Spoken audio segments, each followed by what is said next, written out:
Thank you very much, Steph. And I'm absolutely very excited to welcome four terrific speakers who have kindly agreed to put themselves and their reputations totally on the line.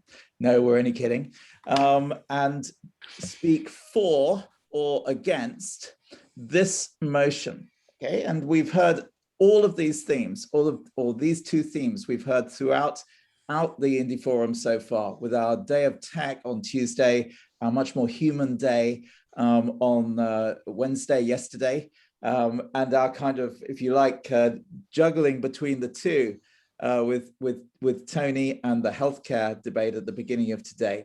So here is the question that has gone right the way through this forum.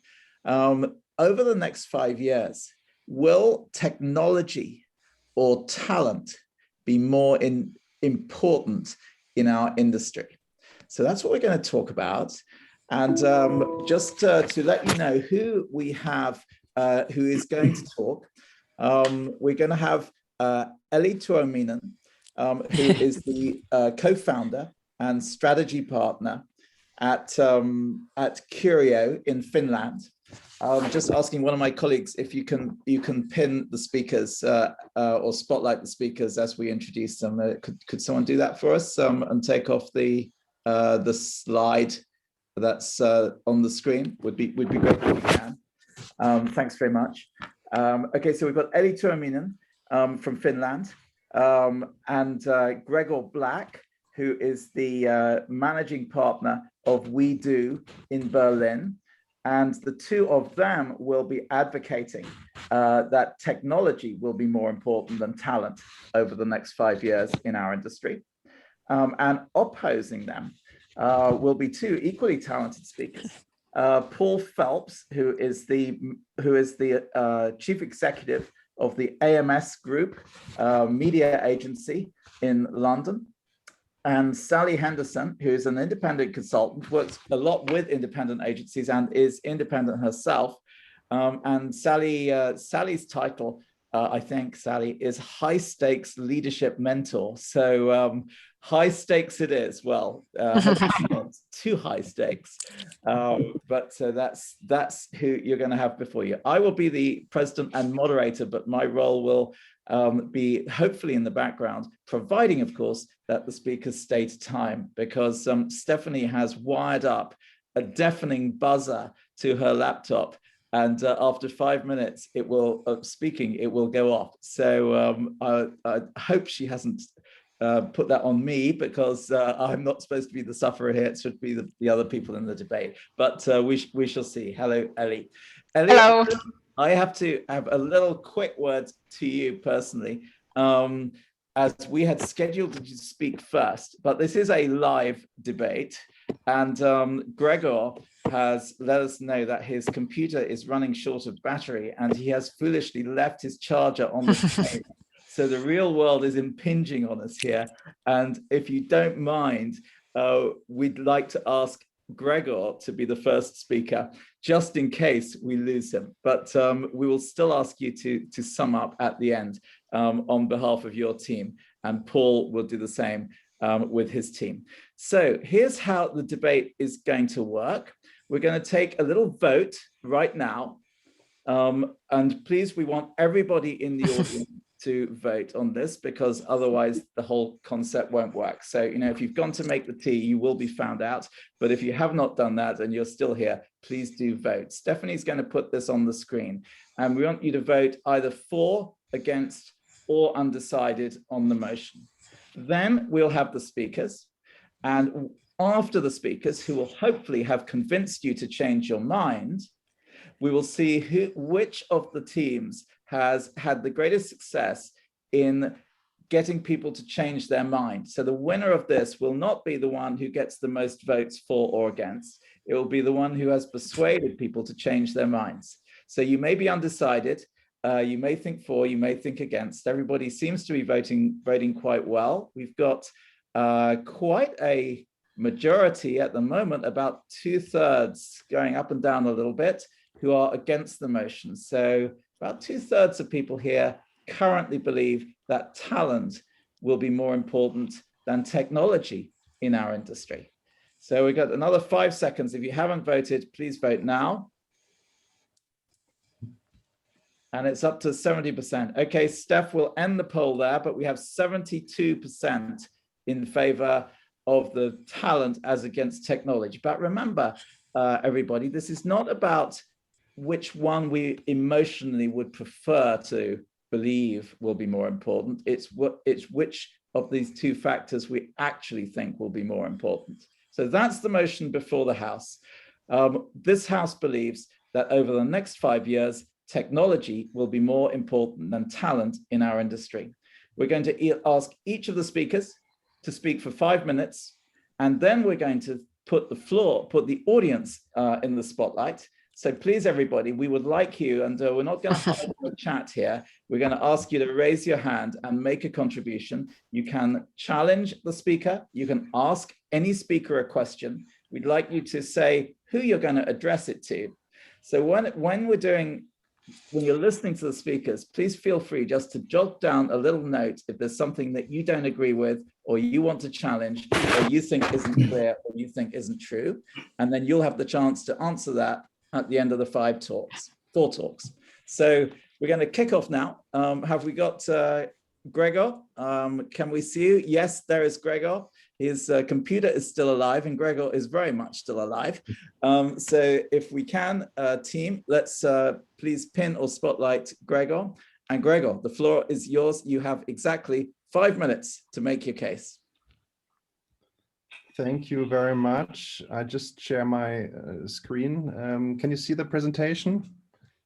You see, this is a trick because nobody knew Gregor was going to make a presentation, but well, you still only have 5 minutes, Gregor, and we can see it. So crack on. It's about technology, so of course I need a presentation, but I just learned technology is nothing without energy. So it's talent, technology, and energy is above all. But Paul Skirl and Julian Bolding told me that this motion and the debate is not taken too serious. So of course I like humans, and of course I like talents, but talents are nothing without technology. For example, just the minute you're watching now, I think you're using a technology device to watch this debate. So we are nothing without technology in the 21st century. Just a few more examples, because humans do failures. Humans are not perfect. You see, this bridge is built by humans, and they do mistakes. So talent is not enough. But technology is the future. Technology will solve a lot of our problems regarding traffic, regarding air pollution, regarding mobility. So technology is the future. Talented people are nice, they are cute, they are nice to watch, but technology is the future. Look at these beautiful dogs built by Boston Dynamics. Forget these cute dogs. This technology is the future, and we all will get used to live with these kinds of animals, because technology is the future. Talent in chess, it's great. This is, I don't know if you recognize him. This is the Russian world champion in chess playing, Garry Kasparov. But even one of the smartest and brightest guys on this planet is losing against technology.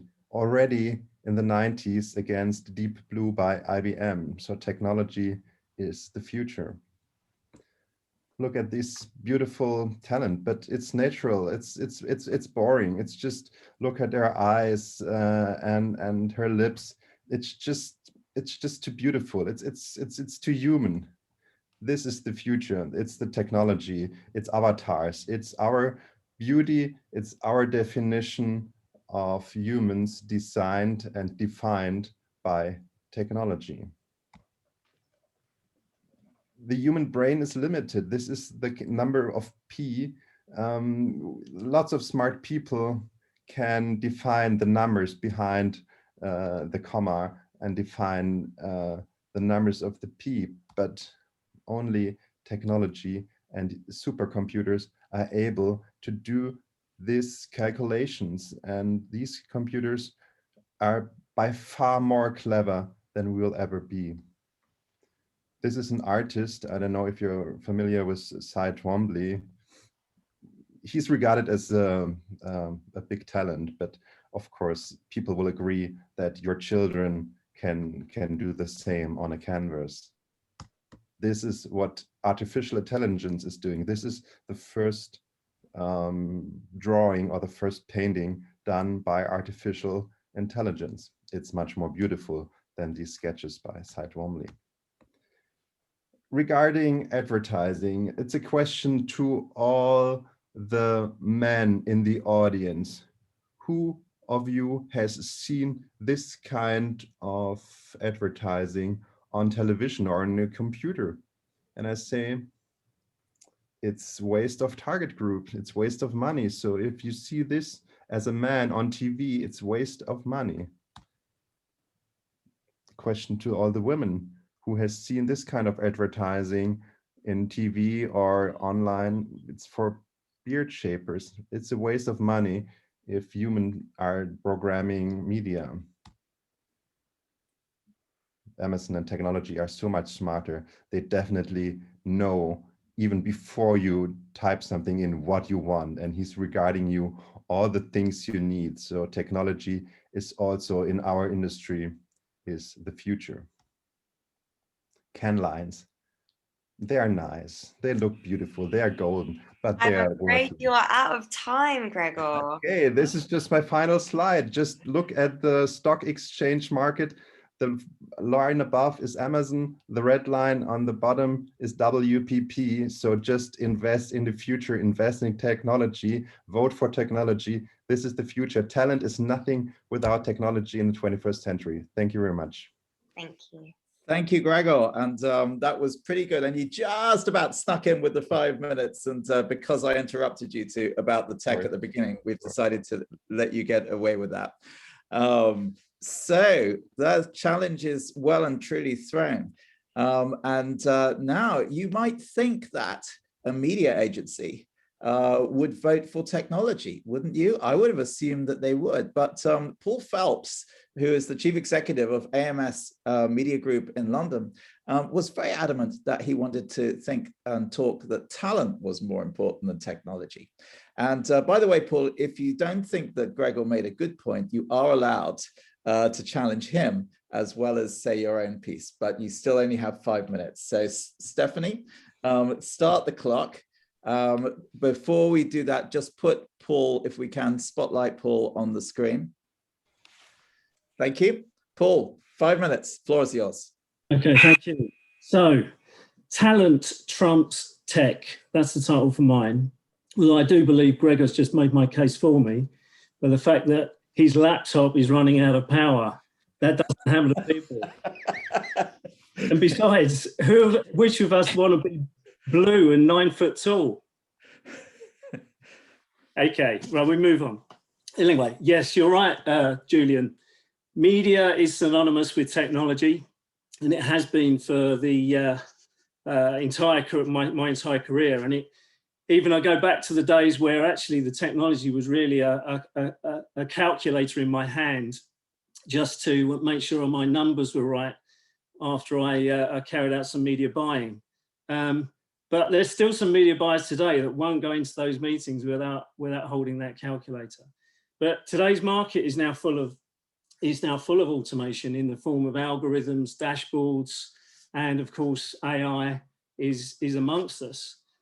Am I for a moment saying that's bad? Absolutely not. I embrace it. It's not really about whether it's right or it's wrong. It's about more of a question of cart and horse. Who's doing the leading? Who's doing the serving? And more importantly, I guess, who's controlling who? So, ironically, this week, my colleague Duncan Collins has posted a blog on this very subject. And so I'm going to kind of paraphrase some of his points in this. But one of the key elements was about how do you replicate, it doesn't matter how strong and how clever technology gets, but how do you replicate innovation who's going to come up with the ideas? Who's going to create the strategies? Is it really possible for a program to do that? Genuine creativity isn't born out of technology. What technology can do is provide us with the insights necessary to direct our thinking as human beings to the correct strategy, the correct solution. What about the role for opinion? Where does that fit in a future that is dominated by technology? Who's going to challenge views? Who's going to disagree with a direction? And dare I say it, given what we're doing right now, who's going to debate the issues? Now, I'm not sure we would have had 40 participants on this call if the Network One had put out a mailer that said you were going to get 4 Alexas on the panel today, because that's kind of what we're talking about. Perhaps the best analogy is a football one. I don't think you have to be a football fan to know the controversy around VAR. Now, that's been introduced as a technological light year improvement to the decision-making processes of professional football. A survey was done only a few weeks ago that showed that 2/3 of the population believe that VAR has now is basically to the complete detriment of professional football, and they want it scrapped. 2/3 of the population is saying it is not an improvement. So just because the technology is there, it doesn't mean it's going to make things better. So a more recent example, I guess, bringing it back to our business, is a pitch process that I think is typical now of many, where basically stage by stage through a pitch process, we find that at the beginning, we are required basically to fill out data sheets, to complete an online questionnaire that goes on forever, about pricing, resourcing, process, and regulation. And this is long before we actually get to the stage where the humans involved in this decision-making actually get to meet each other. And we can actually compare personalities, chemistry, and is the cultural fit correct between our businesses? Surely that's, as a start point, a much better place to begin than inputting data to feed into some kind of matchmaking algorithm. So in the comms business, I think we're in grave danger of allowing the influence of automation to squeeze out the X factor which only humans can bring to our business. In a slightly tongue-in-cheek reference to an Orwellian future reality, otherwise known as the Terminator movies, my colleague Duncan, who wrote the blog, signed off his piece with, "When the computer eventually says no, let's hope there's still a human being around." I'm afraid your time is up. Thank you so much. And we're done. I'm done. Well done, Paul, but I think that was a pretty good case, actually. And thank you for that. You'll have a chance to come back at the end and summarize any kind of comments on what you've heard from the audience. So stay with us. But we're now going to move over to Ellie Tuominen. Team, if you can put the spotlight on, move it from Paul to Ellie, that would be great.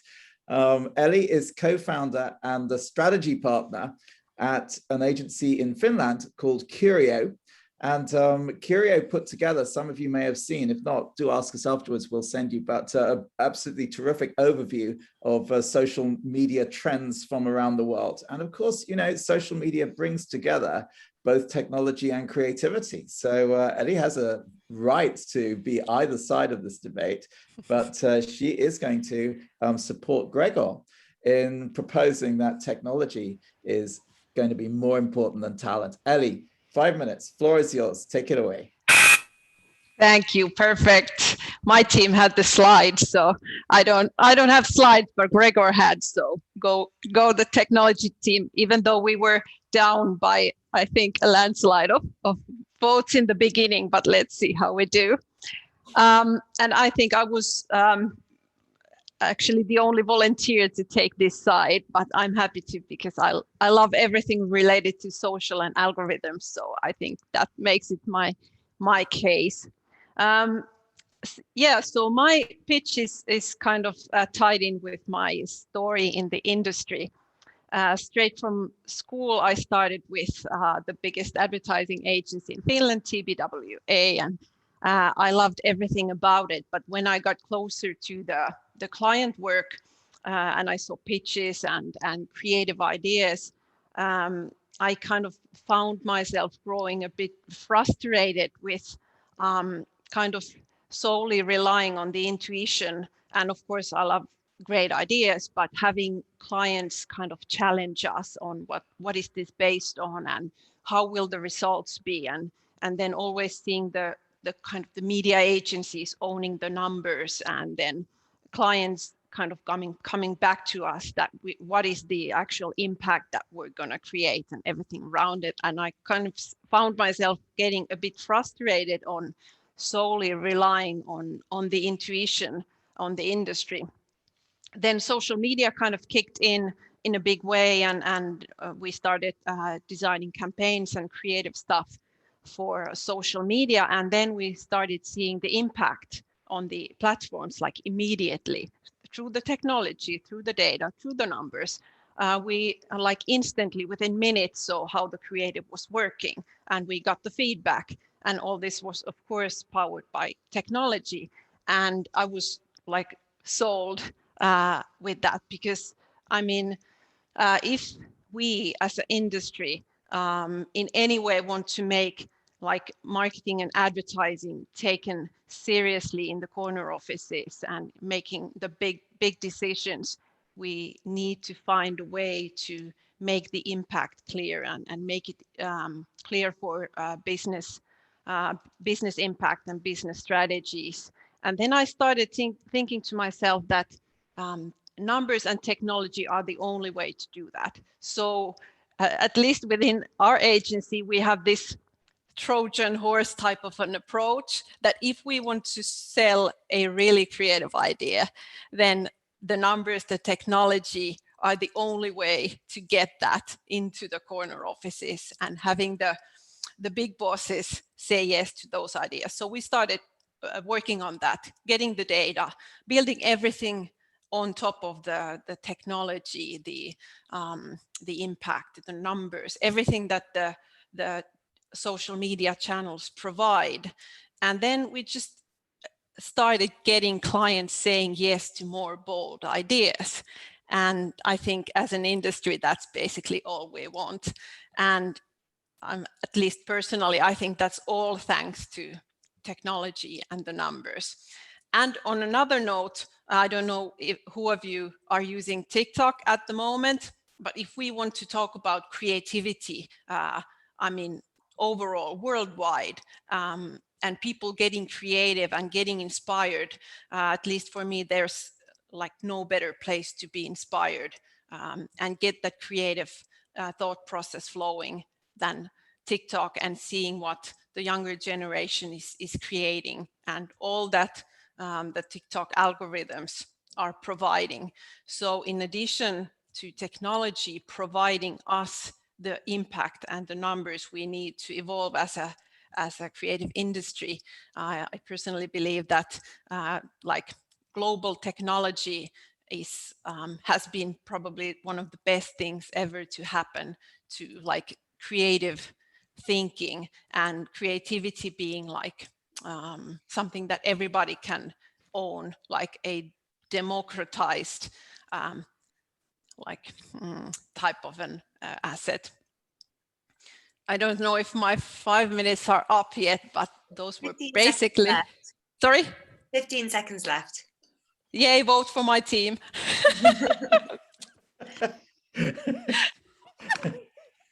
Go my team. I think that was it. Yeah, that is. Perfect, Ellie. Thank you. And you know, what a great illustration that you know, technology does not preclude emotion. And actually, you can work both with one or the other. So they're definitely both in the game. But we've had quite a lot of technology now. So time to redress the balance. Steph, if you could just pin the spotlight, thank you very much. Sally. Sally, as we said just now, was a leadership mentor. She works with people who are running agencies and many other businesses as well. I guess, they're all probably humans unless you're providing consultancy to chatbots, Sally. So we could suppose you think that talent is more important than technology. But if you do, why? 5 minutes. Yeah, thank you, Julian. I'm a passionate believer that talent is more important than technology. And I think there's some question we shouldn't forget in this debate is, yes, I think tech does a lot of great, but it can also do a lot of damage.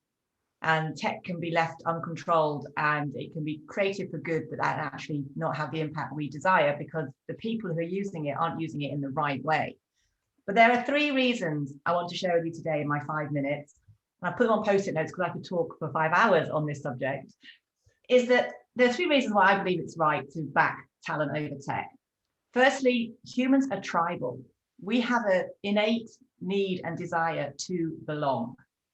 Culture is what makes or breaks any successful agency. And tech does not have human intuition or gut instinct. So, tribal. I have had the pleasure of working in the creative agency sector for over 20 years. As a headhunter, I always say one of the good ones, by the way, and as a leadership mentor. So I've seen the real coalface of talent and the difference it can make to the success or the failure of an agency. If you haven't got talent, actually, as a creative business, what have you got? You might have the best tech in the world, but it's the people who sell that tech. It's the people who work out where to apply and who has the need for that tech. And talent will only join an agency, I believe, because of who it is, not what it does. Because of this need and want to belong to a tribe that we identify with and therefore we become very proud of and will go out to fight on behalf of that tribe. We're not going out to fight really on behalf of the product. It's what we believe that product is doing. And tech, at the end of the day, I don't believe it gives you your competitive edge. I believe the people who are passionate about that tech, who are working out the value that that tech serves and who to connect it with, they are your competitive edge. Culture. All agencies have a culture, whether or not by design. That's a whole debate by itself. A great culture is what will win the day. To create an attractive culture, you need attractive talent. And more importantly, you need attractive leadership. Tech cannot lead people. It can support, it can enhance, it can make leadership more effective, but it will never, in my opinion, replace it. And tech cannot create purpose. It can't define the why that Simon Sinek's become incredibly rich by 3 letters. It can't define that why. What is that purpose that motivates and galvanizes people, that gives you the North Star? Because also, tech actually won't make you distinctive. People are constantly reinventing tech, constantly making tech obsolete. But purpose, that's what I believe will make you distinctive. And my last point around instinct and intuition. One thing tech cannot have, because let's not forget, it is not human. And I really hope we do not become tech one day. Tech cannot have gut feel, doesn't have that DNA of your gut instinct. And agencies at the heart are entrepreneurial essences. We're constantly loving the buzz of the chase, the land, the win, the retain, the agony of the loss, but let's go and replace that client with another. You cannot get tech to do that. And tech has not got passion, If I was here as Alexa, my voice would be quite moderated, I'm putting passion in because I believe in this so passionately. And tech, very importantly, especially given the last 18 months that we have lived through and we're continuing to live through, tech cannot navigate fear and uncertainty. And when things go off rail, when human error happens, when the world shifts, you can't rely on tech to actually lead through that crisis. It can support, it can solve, it can help, but it's the talent, the bravery and the passion and the spirit That's what will make your agency succeed. You still have another 30 seconds if you would like to say anything else. Oh, of course. So vote for people. You know, why would you want tech? If I've got a rescue dog last year, and if I had a robot, that would make me sad. I love the fact he's cute and he's not barked, so that's even better. But vote for us, vote for talent, because at the end of the day, talent's what wins the day. That's terrific. That's great. Thank you very much, Sally, and equally thank you to Ellie and to Gregor and to Paul. Well, now the game is afoot, as we say, and you don't want to make up your mind just yet, because we've heard 4 well-prepared arguments, but this is where I rely on you, because I do not want to be asking these questions myself, and nobody wants to listen to only me in this. So what I'm going to ask you to do is, if you have a thought that you would like to contribute in favor of either side, or you'd like to challenge or ask a question of any one of the speakers, go down to the bottom of your screen and all the little Zoom icons pop up. And there's one called reactions.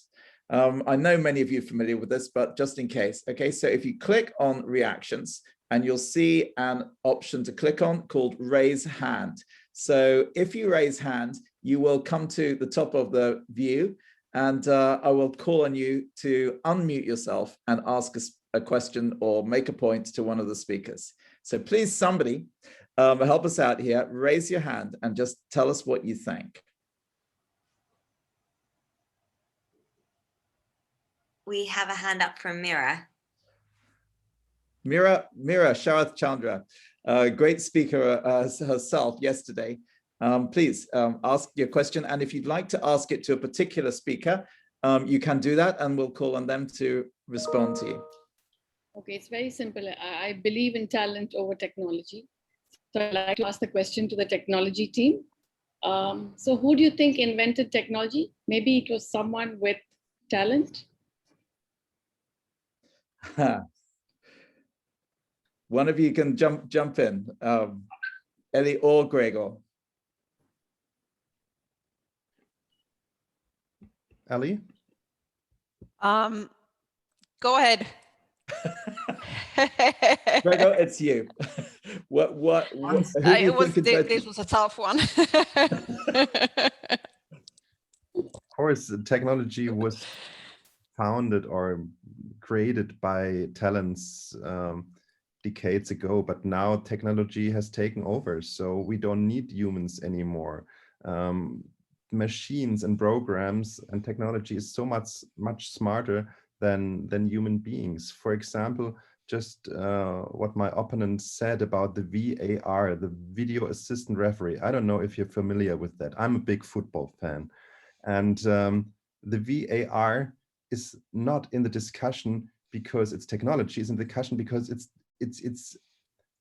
handed and it's controlled by humans. So if there's a decision on the match, on the like the referee says it's a penalty, and then there's another other person on a TV and watching this and saying no, it's not a penalty, and then this is the VAR, and this is why people hate it, because the machines are handed by people, and people do mistakes. People are they are emotional, and they are dependent on things. They are never neutral. So the decision by one referee is overruled by another referee. This is not technology. This is just human. That makes mistakes, and this is why people hate it, because it's very, very subjective and it's not objective. So technology. Gregor, you shouldn't be offside. You shouldn't be offside.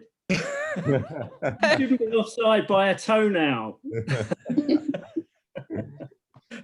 Oh dear, I feel we're going to get into the England-Germany football discussion, which will probably Exactly. cause a lot more trouble. Let's do a than anything penalty else shooting. Let's to do do. a penalty shooting. Gregor, I think that was a fine response, but also a very good question from Mira. Now, please don't be shy, folks. Just quick reactions, and we need another hand raised. And if you don't, we're going to pick on somebody. So you'd better be ready. But would be really nice if somebody could just raise a hand and ask. Steph, help me look out for any raised hands here. I am looking. Not seeing anyone, but I'm looking.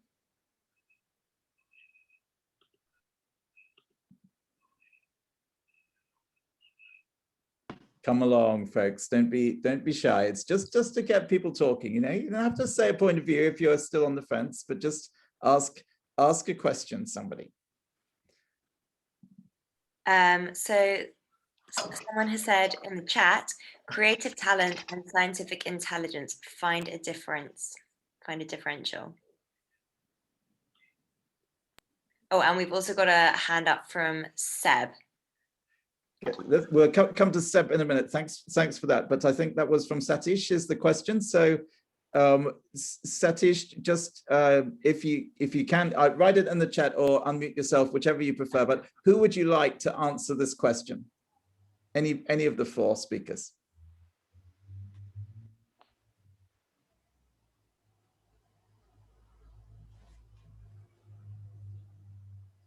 Okay, well, we'll pick one of the two ladies since we had two guys just now. Okay, Sally, I think you should answer this one.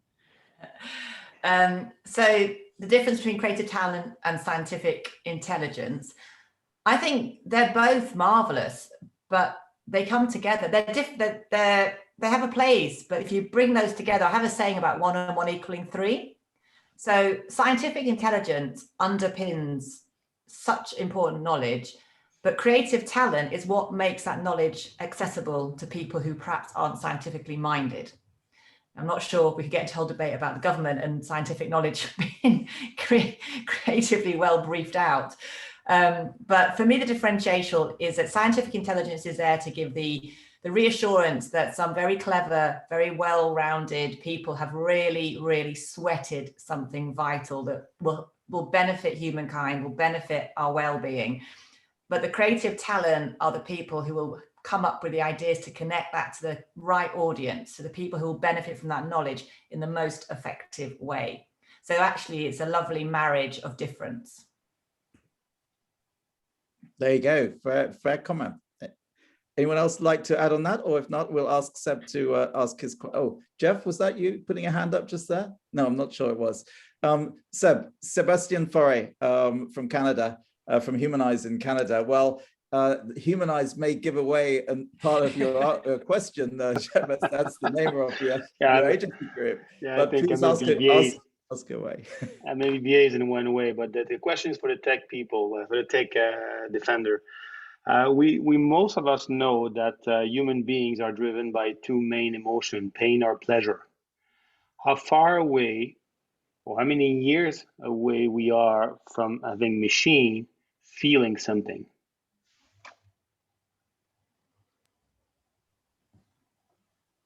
Wow, a really good question. I'm looking to Gregor. Do you have any insight on this? Go ahead, but I'm not a big fan of feelings. Who needs feelings? I mean, we have data. This is all we need. So emotions and forget feelings. I mean, who needs this? I also had a thought. If there's one thing that you need more than talent in this industry, I think everyone can agree that that's hard work.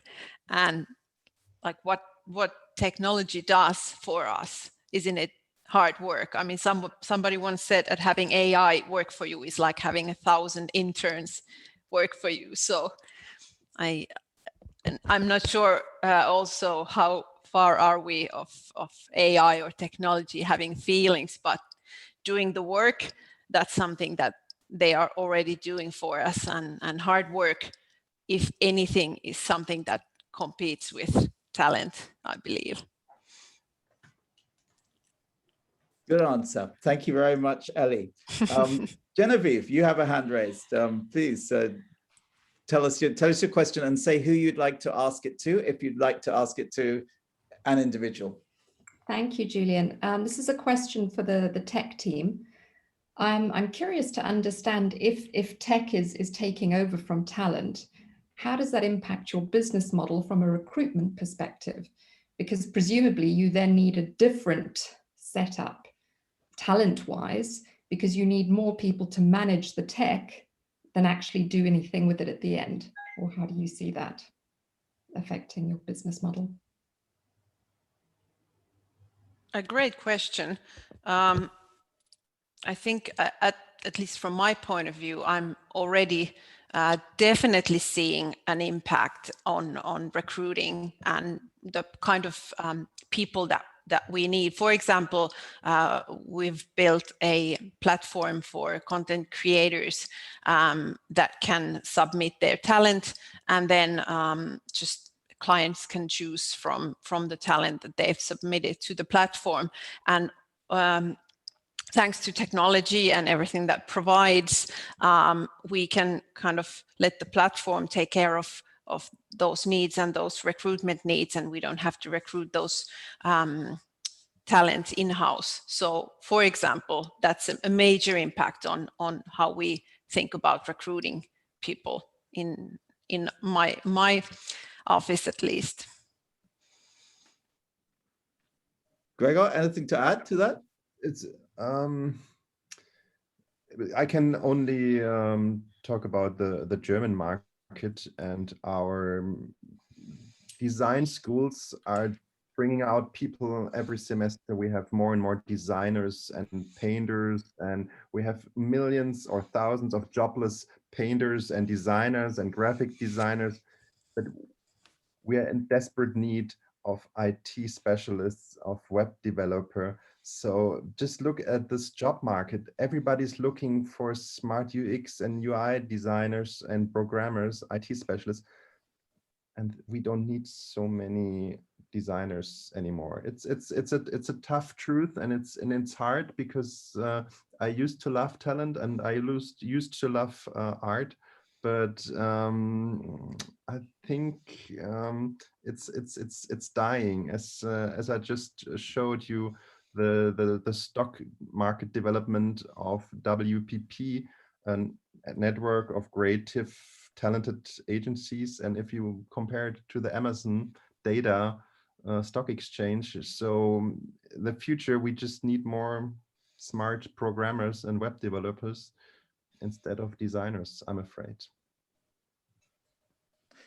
Oh, well, there you are. The head or the heart, you know, the question, that is the question, which way will you vote? But I think the talent team is getting off a bit light here, because the last 3 or 4 questions have all been challenges to the tech team. So I would really hope that somebody is going to put up their hand and ask a question of Paul or Sally, or both.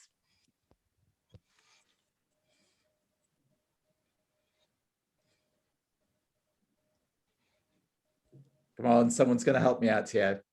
Someone is. Otherwise, somebody is going to be definitely picked on. Well, in the chat, Rui said, actually, I think it's more common to see humans run out of energy than machines. So that's very, it's a good point. We've also had someone in the chat say, how is the technology born? The source of it, let's say a thought or imagination, is tech or creative?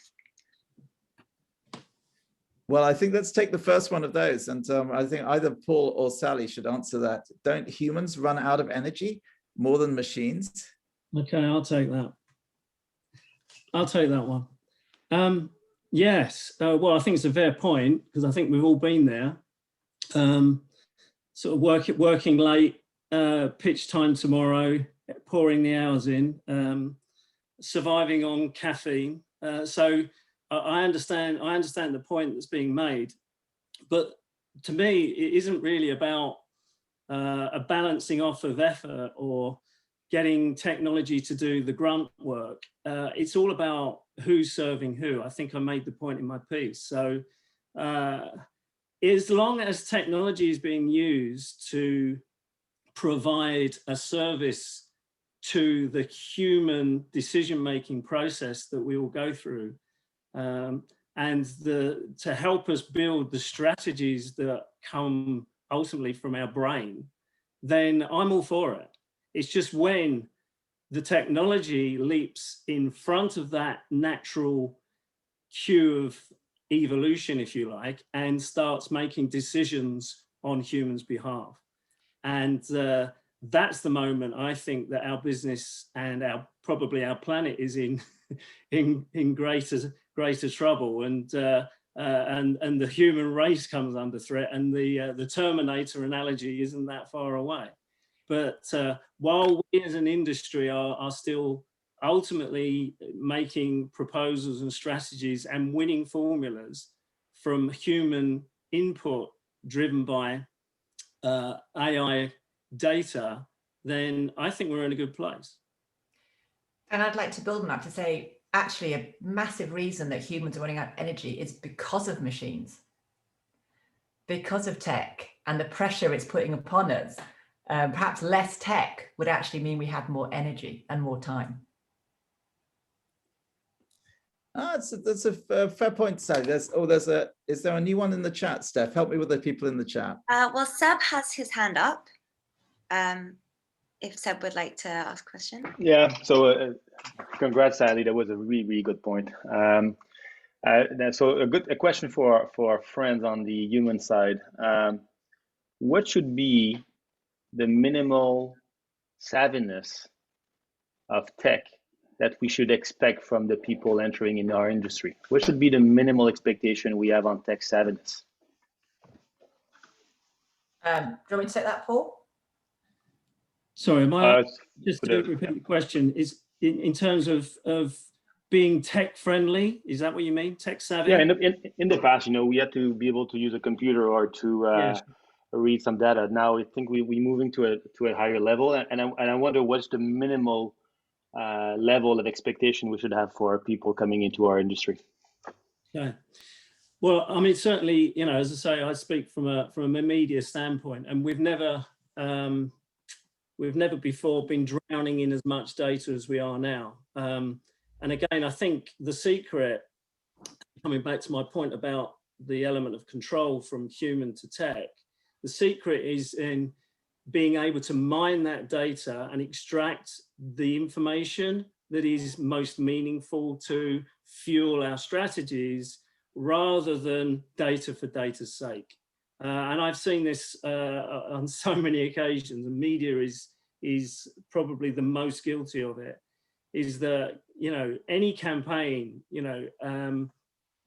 aggregates an absolute mass of information, most of which is completely meaningless to the client in question, because their KPIs might, the primary KPIs they are working to could only be, 1, 2, 3 KPIs. So it's all about ensuring that the automation we provide allows us access to what really matters, and then decision-making improvements and optimization can flow from there. From my side, I think it's also about, that's not a generalist question, because it all depends on the offer of the agency or the business. So, and also the role within that. And I think actually what we're in danger of assuming that the next generation of talent have, which I don't actually think they do have, is a lot of the fundamental human skills. So relationship building, dealing with conflict, resilience, because the way I think a lot of relationships are happening, and actually Simon Sinek, although I poked a bit of fun earlier, he did a great post about the millennials and the challenges around relationship building and the whole Tinder thing. I mean, I've bypassed that. I have no idea. Luckily, I have no idea what that's all about. But the fact that it's so easy to swipe left or right, you don't have to build the courage to actually go and ask somebody in person to go to make yourself vulnerable, to see if you'll get rejected, because it's all done through text. It's very safe. Whereas a lot of the actual skills that you need to connect as people and to build meaningful relationships. And at the end of the day, agencies are all built on meaningful relationships. Tech underpins it, but it's relationships that's the power. If your next intern cohort come through, or your young generation, especially with all this disruption in the workplace, and they're not able to learn from people in just sort of general office immersion, how are we going to equip that generation to come through to really learn the art of being successful at work, as opposed to just the skills that you can teach around tech? Fair question. Would Gregor or Ellie like to answer back to that? I think they should have a chance to respond to the responder as well. Yeah, I actually had a thought on that. I think it's also very good to keep in mind that tech and, like, for example, human relationships and how people engage with each other are now so like entwined that it's kind of not realistic to separate them in any way anymore. I mean, I like daily see like good ideas being brought to life on social media platforms, for example, like people engaging with each other, creating actual meaningful relationships through tech, never meeting face to face, but creating something together, having like our ideas enhanced and getting bigger and getting more meaningful as they like transcend like genders or boundaries or different countries through tech. So yeah, I actually think that it's kind of dangerous for us to assume that some critical skills or relationships cannot or will not be like formed through tech. But Ellie, isn't the tech just facilitating a great conversation? Exactly. Yes, of course it is. And people are the ones like doing the conversation, obviously, but they might be discussions that those people wouldn't have access to in any other way than through tech. So I think that's something to be respected. We also, sorry to interrupt, we also have a question from Jeff Erickson. Hi, everyone. This is probably for both groups, but Paul mentioned something interesting, and it's a phrase we hear all the time, drowning in data. I don't think I've ever heard the phrase drowning in talent. Why is that? And is that a problem or an issue as we move forward with our businesses? I think my perspective of that is that for some reason agencies don't, although there's a lot of talk about the war for talent and the need of talent and people, for some reason agencies deprioritize investing in talent. There's a lot of, I think, opportunity for agencies to actually make talent and retention and development a much more invested in priority for their business, because I would see agencies waste money after money after money on really bad recruitment. And it's like, no, it's not that the person's wrong, it's your engagement with that person is wrong. And your whole mindset around talent, an agency's mindset around talent tends to be terribly reactive. We've lost someone, shit, we need to get someone else. And it's very fear-led, and therefore your decisions that you're making are not as good. So I think there's always talent out there, actually. I actually think it's the agency's laziness and lack of actually investing in proper talent engagement, talent retention, employer branding, talent development. I mean, it'd be an interesting poll to say how many leaders on this call have actually invested in their own leadership development and that of their exec team. You know, it's a woefully underinvested area, because it just seems there's an assumption that high talent can look after itself in agencies. Whereas if you went into other organizations, that high talent that you need and is available would be supported, so you retain it better. So I think it's an illusion that there's a lack of talent. I think the problem is the prioritization and the value on getting talent right. I used to share your very romantic view on humans and talents, but please face the reality. Be honest to yourself. How do you do shopping during lockdown? Who of you never shopped on Amazon and clicked on the links supplied and recommended by Amazon? How do you do your banking? How do you do your flight bookings, your hotel reservation? It's all about data. It's all about technology, and data is the new oil. It's not a nice design. It's not a fancy slogan or claim. It's not a good design. The future and your day-to-day life is about technology and data, and everybody can vote for talent who never is doing shopping on Amazon, who's never doing an online booking for a hotel. Please go vote for talent. but be honest to yourself and be honest to me. You're using data technology 80% of the day, and it's not about talent. Sorry, it's old fashioned. I used to be a fan of talent, but it's not the future. I'm sorry. Well done. There, I thought that was great, and you know, a little bit of passion for both sides. I thought was well due. We perhaps have nearly pretty much got to the end of our time for questions. If there's somebody who's got a burning challenge or they would wish to make, please raise your hand now. If not, I'm going to ask two people. I'm going to ask Ellie from the opposition, traditionally kind of sums up first, and then Paul for the proposition, traditionally will sum up second. Anyone raise your hand if you have something you'd really like to say? If not, then I'm going to call on Ellie. Ellie, you have up to 3 minutes. You don't have to use 3 minutes if you think you can make the point in half a minute, but the choice is yours. But why do you believe, not that we love talent more than technology, but that to go back to our motion that technology will be more important than talent in our industry over the next 5 years? I really love the point that Gregor just made, being honest to ourselves. For example, I mean, my clients are looking how to create word of mouth, like how to make someone recommend our product. And basically all the recommendations I'm getting every day is something I'm seeing on Amazon, for example. So all word of mouth happening is somehow now being produced by technology, and I'm not even noticing it. So a big chunk of technology that affects me is going without me noticing it. And I think that's a really valid point. And yeah, go Gregor and go the technology team.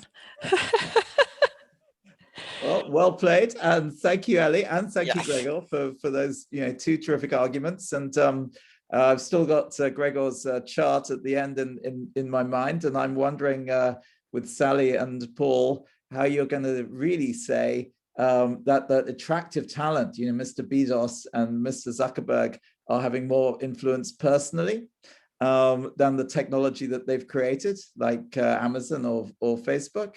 Paul, try and justify yourself, please. Why you think that talent will be more important than technology? Okay. All right. Well, thank you, Julian. Well, in that, if we first deal with that question about the tech giants, ultimately they are still run by people. They are giants and they are tech, but it's still run by people, very wealthy people, but still in control. And I think that's the key. I think if you take both my contribution and that of Sally's, you could break it into two sections. One is where I was coming from, were the dangers for us as a planet, as well as a business, of technology outstripping the control of humans. So to me, it is there to serve, not to control us. And the fact that our clients ultimately are human beings too. So somewhere along the line, that human interaction needs to be at the heart of any agency-client relationship, and that automation makes that relationship work more efficiently and with more insight and more quality. But ultimately, the innovation comes from people.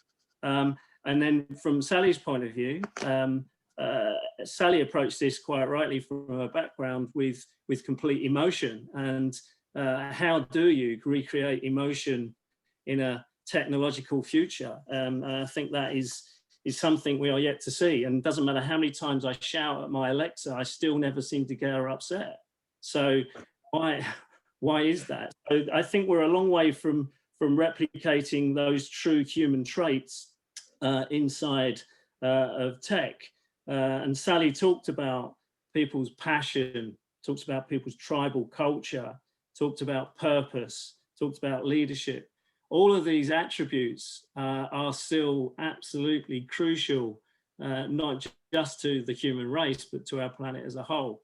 And until the day comes when a machine can do that better than we can, then I don't think there is an argument here to be debated. There we have it. Stephanie, it's now over to you, because we need you, please, to rerun the poll. And the question is still the same. The House believes that over the next 5 years, technology will be more important than talent in our industry. So remember the words, they are important. But do you vote for, do you vote against? And please all do vote now, just using your cursor on the screen.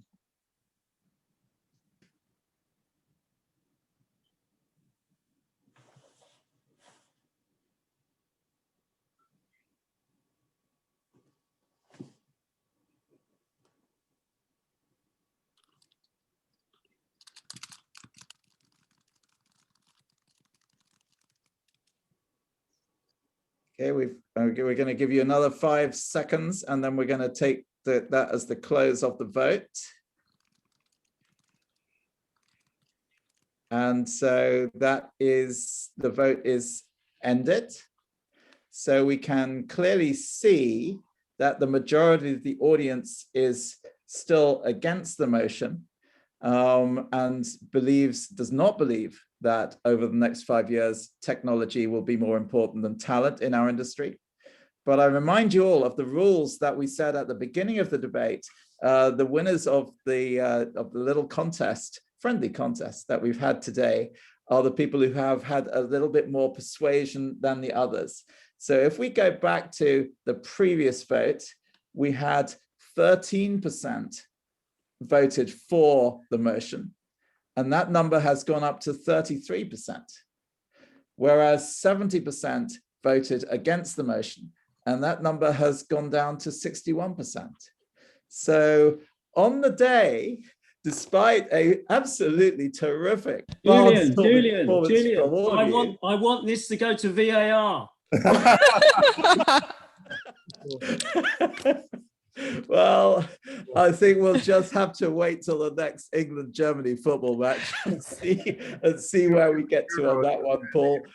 Because I'm delighted to see that actually the thing worked really well. I mean, there was super arguments from both sides. I couldn't believe halfway through that that there was going to be anybody voting for technology at one point. Because you Paul and Sally argued that so well, but at the end of the day, the mind plays different tricks in different ways, and sometimes the head beats the heart, or sometimes the heart beats the head. But I think really I would like everybody here, please give a super round of applause. You can do it virtually, or you can just do it with your hands so we can see you. To all 4 of the debaters, really, really well done. Ellie, Sally, Paul, and Gregor. And I hope you enjoyed this, listening to it and arguing about it as much as I did, kind of sitting in the middle of this. So I always enjoy winning. Well, that was, it's an odd thing, but sometimes in a debate, the most likely argument that people will vote for at the beginning is a harder art to debate than the less popular or less obvious argument. So no, I think there are 4 winners. Really, kind of well done to all of you. They were super speeches. You really took the spirit of this well, and I think you've entertained all of us. And I see that you've kept your audience, so that was pretty good.